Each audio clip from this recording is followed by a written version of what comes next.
നിങ്ങളുടെ favourite shows ഇനി ഒരിക്കലും മിസ്സാവില്ല. ഇപ്പോൾ C5-ലൂടെ കാണും നിങ്ങളുടെ ഫേവറേറ്റ് ഷോസ് തികച്ചും സൗജന്യമായി. എനിക്കറിയാം, അരുൺ തട്ടുകടയിൽ നിന്നും ഇടയ്ക്ക് അശ്വതിയുടെ അടുത്ത് പോയതാകും.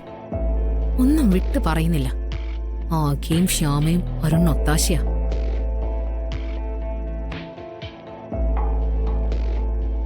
എന്നോട് കാട്ടുന്ന ഓരോ ദ്രോഹത്തിനും എണ്ണി എണ്ണി അരുണിനോട് ഞാൻ പകരം തീർക്കും.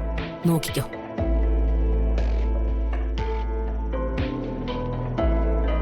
അരുൺ, മാങ്ങ കഴിക്കാൻ വല്ലാത്ത കൊതി തോന്നുക. വേഗാവട്ടെ.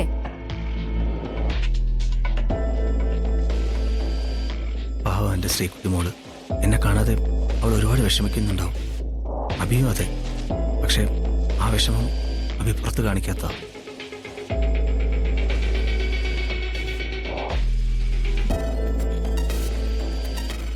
എന്റെ മോളെയും അഭിയും രക്ഷിക്കാൻ എന്താ ഒരു മാർഗം? അരുൺ ഈ ലോകത്തൊന്നുമല്ല. ആള് ഇവിടെ ഇരിക്കുന്നേ ഉള്ളൂ. മനസ്സ് അശ്വതിയുടെ കൂടെയാ. അരുൺ, ഒരു ഗർഭിണിയായ ഞാൻ മാങ്ങ കഴിക്കാനുള്ള കൊതിയും സഹിച്ച് എത്ര നേരം ഇരിക്കണം പറ? ഇത് മിഷനൊന്നുമല്ല, ശരിയായാലേ പറ്റൂ. ശരിയാവാൻ അരുണിന്റെ മനസ്സ് ഇവിടെ ഒന്നും അല്ലല്ലോ. ഇത് കഴിച്ചിട്ട് വേണം എനിക്കൊന്ന് കിടക്കാൻ. ആഗ്രഹം കൊള്ളാം. ഐശ്വര്യം, നേരം പാതിരാത്രിയായി, നല്ല തണുപ്പാ. ഉള്ള ദോശയെല്ലാം വലിച്ചു കയറ്റി അതിന് മുകളിൽ ഇനിയുള്ള പച്ചമാങ്ങയും കൂടെ കഴിച്ചാലേ ഇപ്പൊ തന്നെ ഹോസ്പിറ്റലിൽ പോകേണ്ടി വരും. പിന്നെ എന്ത് പറഞ്ഞൊരു ഹോസ്പിറ്റല്? എന്താ ഹോസ്പിറ്റലിൽ നിനക്ക് അലർജിയാ? ആ അതെ. വെറുതെ ഓരോന്ന് പറയാതെ വേഗം മാങ്ങിയെടുക്ക്.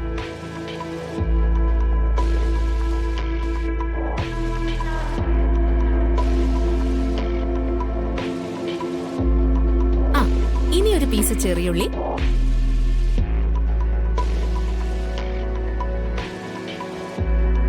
പിന്നെ മുളക്.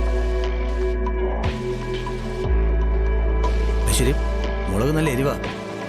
അരുൺ ഇങ്ങ് തന്നാ മതി.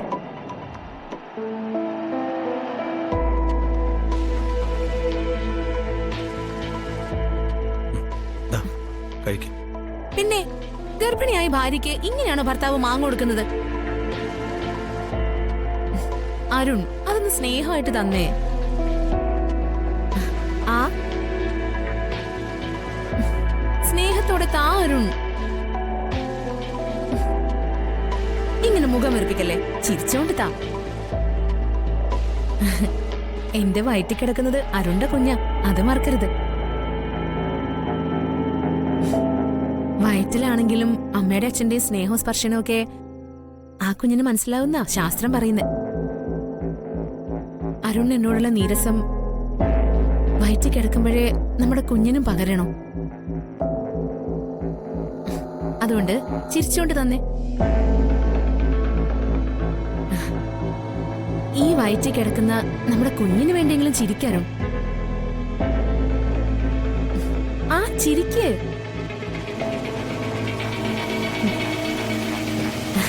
ഇനി സ്നേഹത്തോടെ ആ മാങ്ങ തന്നെ.